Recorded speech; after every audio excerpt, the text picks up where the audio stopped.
레위기 11장입니다. 11장 1절에서 8절입니다. 여호와께서 모세와 아론에게 말씀하여 이르시되 이스라엘 자손에게 말하여 이르라. 육지의 모든 짐승 중 너희가 먹을 만한 생물은 이러하니 모든 짐승 중 굽이 갈라져 쪽발이 되고 새김질하는 것은 너희가 먹되 새김질하는 것이나 굽이 갈라진 짐승 중에도 너희가 먹지 못할 것은 이러하니 낙타는 새김질을 하되 굽이 갈라지지 아니하였으므로 너희에게 부정하고 사밤도 새김질은 하되 굽이 갈라지지 아니하였으므로 너희에게 부정하고 토끼도 새김질은 하되 굽이 갈라지지 아니하였으므로 너희에게 부정하고 돼지는 굽이 갈라져 쪽발이로 돼 새김질을 못하므로 너희에게 부정하니 너희는 이러한 고기를 먹지 말고 그 주검도 만지지 말라.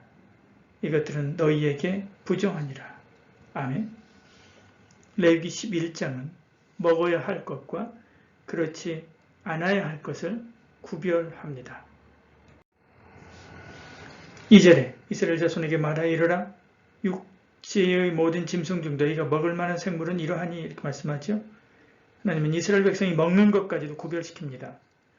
근데 성경은 구분하는 법만 말씀하지 그 이유에 대해서는 말씀하지 않습니다. 근데 유대인들은 이유를 몰라도 이 규례를 위해서 목숨을 걸었지요. 헬라의 왕들이 유대인을 색출할 때 돼지고기를 먹는가 그렇지 않은가로 구별했습니다. 돼지고기를 먹지 말라는 규례를 지키기 위해서 수많은 유대인이 죽었다는 뜻이죠. 이것이 그렇게 목숨 걸 만한 것인가? 이 명령의 실효성이 중요하지 않습니다. 사실은 이 말씀의 중요성은 하나님의 통치 아래 있는가, 그렇지 않은가지요. C.S. 루이스는 인생에서 단 하나 꼭 필요한 것은 하나님의 통치 아래 사는 것이라고 했습니다. 하나님의 뜻대로 사는 것이 복이지요. 먹든지 마시든지 주의 영광을 위해 살아야 됩니다. 그때 모든 것이 합력하여 복을 이루게 되지요. 물고기에 관한 일반적 규칙을 9절에서 12절에 말씀합니다. 여기에도 정한 것과 부정한 것이 있습니다.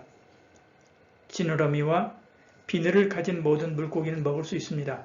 그러나 그 외의 물고기는 먹는 것이 금지되지요.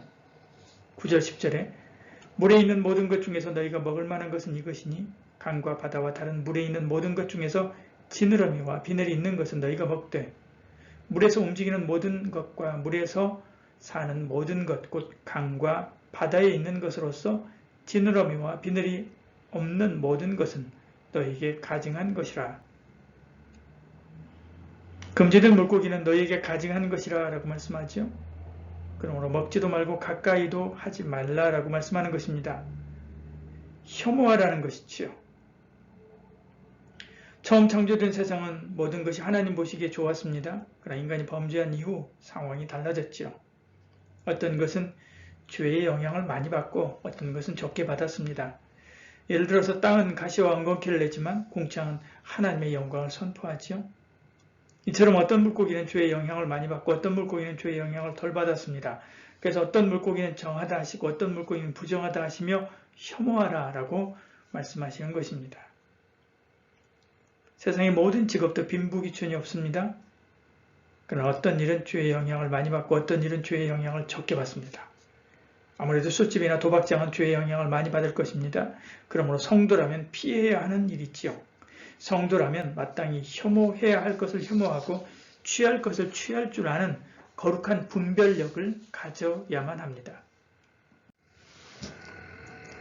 새해에 관해서는 일반적인 법칙이 없고 다만 부정함으로 삼가해야 하는 목록만 말씀하지요. 이 말은 그 외에 다른 모든 새는 먹도록 허용하는 것입니다. 금지된 새는 독수리나 매와 같은 맹금류입니다. 독수리는 새들의 왕이지요. 멋집니다. 승리의 상징입니다. 그러나 이런 맹금류는 피를 흘리고 다른 동물의 생명을 약탈하는 약살자지요. 평화의 비둘기를 핥히고 찢습니다. 그러므로 가증히 여기라 라고 말씀하지요.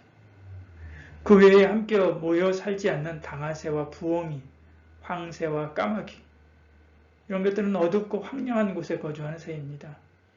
이처럼 하나님은 홀로 우울하고 고독한 것을 좋아하지 않습니다. 세 번째로 분류된 것은 불결한 것을 먹고 사는 새지요. 뱀을 잡아먹는 황새와 벌레를 잡아먹는 새입니다. 이처럼 우리도 무정한 것들을 삼갈 뿐만 아니라 부정한 것들과 함께 교제하는 것도 삼가야만 하지요. 그중 또 다른 새는 애굽 사람들과 다른 이방인들이 점치는 데 사용한 것입니다. 그래서 금한 것지요. 어떤 새는 길조로, 어떤 새는 흉조로 여겼습니다. 그들이 나는 것과 또 오고 가는 것을 보고 기륭을 점쳤죠. 성도는 악한 것은 그 모양이라도 버려야 됩니다. 그래서 부정한 것으로 선별해서 아예 관심조차도 가지지 말라는 거지요. 성도는 거룩한 하나님의 사람입니다. 거룩한 음식도 중요하지만 거룩한 지식, 거룩한 생각하며 살아야 되죠. 속되고 부정한 생각은 다 버려야 됩니다. 오늘도 거룩을 입고 또 먹고 살며 하나님의 거룩한 영광을 나타내는 저와 여러분 되기를 축복합니다. 기도하겠습니다. 사랑이 많으신 우리 하나님, 오늘 하루의 모든 일과도 주께 맡기고 의뢰합니다. 거룩한 것을 먹고 또 거룩한 생각을 하며 거룩한 일을 하며 살아가는 저희들 되게 하시고 내가 거룩하니 너희도 거룩하라고 하신 그의 주의 말씀을 따라서 살든지 죽든지 먹든지 마시든지 가든지 오든지 들어가든지 나가든지 하나님의 거룩한 영광을 나타내는 삶을 살아가는 저희들 되게 하여 주시옵소서. 예수님 이름으로 기도드리옵나이다. 아멘.